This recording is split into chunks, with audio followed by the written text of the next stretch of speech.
وادی رضا کی کوہ ہمالا رضا کا گئے اور جس سمت دیکھیے وہ علاقہ رضا کا گئے. بسم اللہ الرحمن الرحیم.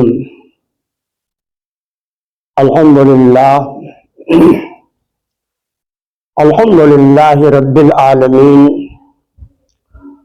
والصلاة والسلام علی سید المرسلین وعلى آلہ واصحابہ اجمعین. اما بعد فاعوذ باللہ من الشیطان الرجیم. بسم اللہ الرحمن الرحیم. ومن يعمل مثقال ذرة خيرا يره ومن يعمل مثقال ذرة شرا يره.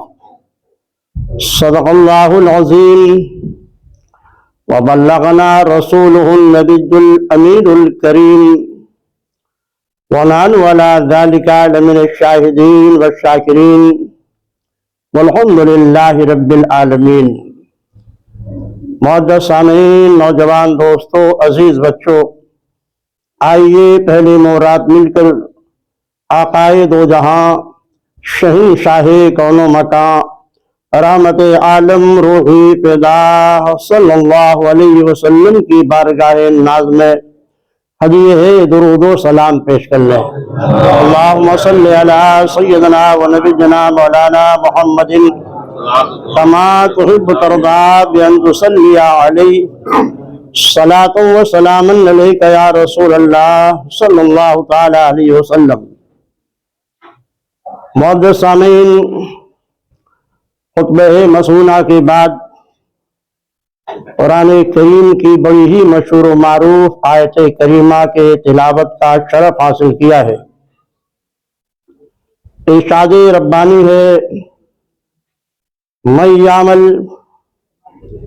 جو نیکی کرے گا وہ بھی قیامت میں اس کا اجر دیکھے گا،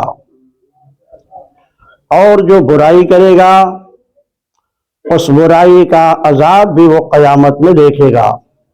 ذرہ برابر نیکی کرے گا اسے بھی فراموش نہیں کیا جائے گا، اور میدان قیامت میں اس کا اجر و ثواب اس کو ملے گا.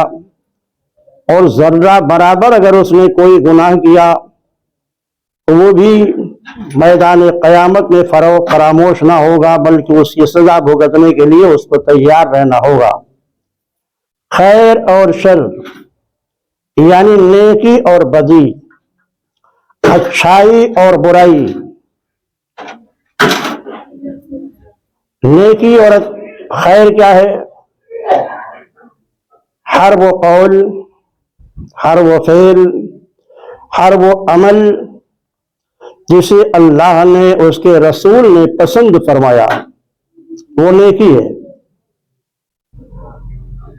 ہر وہ عمل، ہر وہ قول، ہر وہ فعل جسے اللہ و رسول نے ناپسند فرمایا یہ بدی یعنی شر ہے. اب خیر و شر کے مدارج الگ الگ ہیں. بعض نیکیاں وہ ہیں جو فرض ہیں، نماز، روزہ، حج و زکوٰۃ، عند ضرورت جہاد، ماں باپ کی اطاعت، اولاد کے حقوق کی ادائیگی، پڑوسیوں کے حقوق ادا کرنا، صلہ رحمی کرنا، قرآن کی تلاوت، ذکر و تسبیح و اذکار، درود خوانی، یہ خیر ہیں.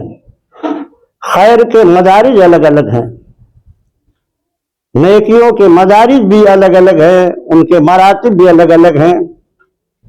بعض نیکیاں فرض ہیں، بعض واجب ہیں، بعض سنتیں موقدہ ہیں، بعض سنتیں غیر موقدہ ہیں، بعض مباح ہیں. یہ نیکیوں کی تفصیل ہے. اور برائیاں کچھ وہ ہیں جو حرام ہیں، کچھ وہ ہیں جو مکروہ ہے تحریمی قریب بحرام ہے، کچھ وہ ہیں جن کو گناہ صغیرہ کہا جاتا ہے، چھوٹے چھوٹے گناہ. خیر کریں گے اس کا اجر پائیں گے، شر کریں گے اس کی سزا بھگتنے کے لیے تیار رہنا ہوگا۔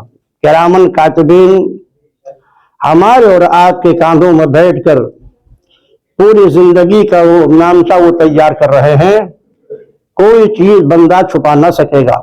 میدان قیامت میں اس کے آگا بھی شہادت دیں گے، اور وہ کرامن کاتبین کا جو روزنامچہ تیار ہو رہا ہے وہ بھی آپ کے ہاتھوں میں ہوگا۔ اہل ایمان کے دائیں ہاتھوں میں ہوگا، کفار و مشرکین کے بائیں ہاتھ میں، بائیں طرف کی پسلی کو توڑ کر ان کے ہاتھ میں دیا جائے گا۔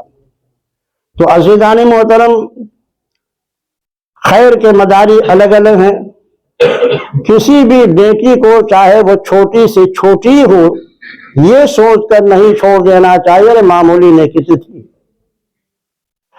کبھی معمولی نیکی یہ آدمی کے زندگی کے روشن مستقبل کا سبب بن جاتی ہے، دنیا میں بھی آخرت میں بھی۔ یہاں تک کہ آقا نے ارشاد فرمایا کہ راستے سے تکلیف دہ چیز کو ہٹا دینا یہ بھی نیکی ہے۔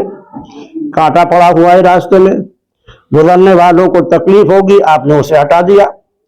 شیشہ پڑا ہوا ہے، سوئی پڑی ہے، کسی کے قدموں میں چبھ سکتی ہے، معمولی نیکی ہے مگر اس کا اجر و ثواب بہت بڑا ہے۔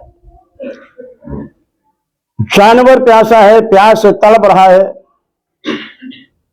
اس کو پانی پلا دینا یہ اتنی بڑی نیکی ہے کہ بخاری شریف کی حدیث میں ہے کہ بنی اسرائیل میں ایک بدکار عورت تھی، زانیہ عورت، جس کی زندگی بدکاریوں میں ڈوبی ہوئی تھی، مگر تھی وہ مومنہ، بنی اسرائیل کی فرزند تھی، راستے سے گزر رہی تھی، اس نے دیکھا ایک کنواں ہے اور کنویں کے قریب ایک کتا پیاس سے بےتاب ہو رکھ اپنی زبان باہر کیے ہوئی ہے اور مٹی کھا رہا ہے۔ وہ خود بھی پیاسی تھی، بیچ راستے میں کوئی رسی بھی نہیں تھی، کوئی برتن بھی نہیں تھا جس میں وہ پانی بھر کر کے اپنا پیاس بجھا لیتی یا اس جانور کو پلا دیتی۔ بخاری شریف کی روایت میں ہے کہ اس نے اپنے دوپٹے کو رسی بنایا اور اپنے موزے کو، وہاں پر چونکہ چمڑے کا موزہ پہننے کا عرب شریف میں رواج تھا، اپنے موزے کو اس نے برتن بنایا اور اپنے دوپٹے سے کنویں سے اس نے پانی کھینچ کر اس کتے کو پلا دیا۔ آقا ارشاد فرماتے ہیں محض اس عمل کے بنیاد پر پروردگار عالم نے اس کی ساری گناہوں کو معاف فرما دیا۔ تو چھوٹی سی چھوٹی نیکی کو یہ سمجھ کر نہیں چھوڑ دینا چاہیے کہ معمولی نیکی، تو پتہ نہیں پروردگار عالم کی رضا آپ کے کس عمل میں ہے۔ صحابہ کرام تشریف فرما تھے، صحابہ کرام کے بیچ میں ہمارے آقا و مولا صلی اللہ علیہ وسلم رشد و ہدایت کا فریضہ انجام دے رہے تھے۔ بنی اسرائیل کے ایک دولت مند کا واقعہ بیان فرمایا آپ نے، بہت دولت دی تھی اللہ نے، زندگی کی تمام ضروریات اس کو میسر تھے، مگر وہ انتہائی بخیل تھا، کنجوس تھا، بلکہ بخالت کی آخری حد جسے کہا جاتا ہے مکھی چوس تھا، اتنا بخیل تھا وہ۔ اس کی ایک بیٹی تھی، اس بخیل کے دروازے پر ایک سائل آیا اور اس نے کہا اے گھر والوں، میں کئی روز سے بھوکا ہوں، مجھے ایک روٹی دے دو۔ روایت میں ہے کہ جب اس نے آواز دی تو اس کی بیٹی بڑی حسین و خوبصورت تھی، اس کا باپ بہت دولت مند تھا، باپ کی بخالت سے قطع نظر کرتے ہوئے اس نے ایک تازی روٹی گرم گرم اس فقیر کے حوالے کر دیا، جس کو اس نے کھایا، بڑی دعائیں دی اس نے، جیسے کہ غرب و مساکین کا طریقہ ہوتا ہے، تو چلی گئی۔ لیکن جب اس کا باپ آیا تو وہ اتنا غصہ ہوا اپنی بیٹی پر کہ اس نے جس ہاتھ سے اس فقیر کو روٹی دیا تھا اس کا ہاتھ ہی کاٹ دیا۔ آقا کائنات صلی اللہ علیہ وسلم ارشاد فرماتے ہیں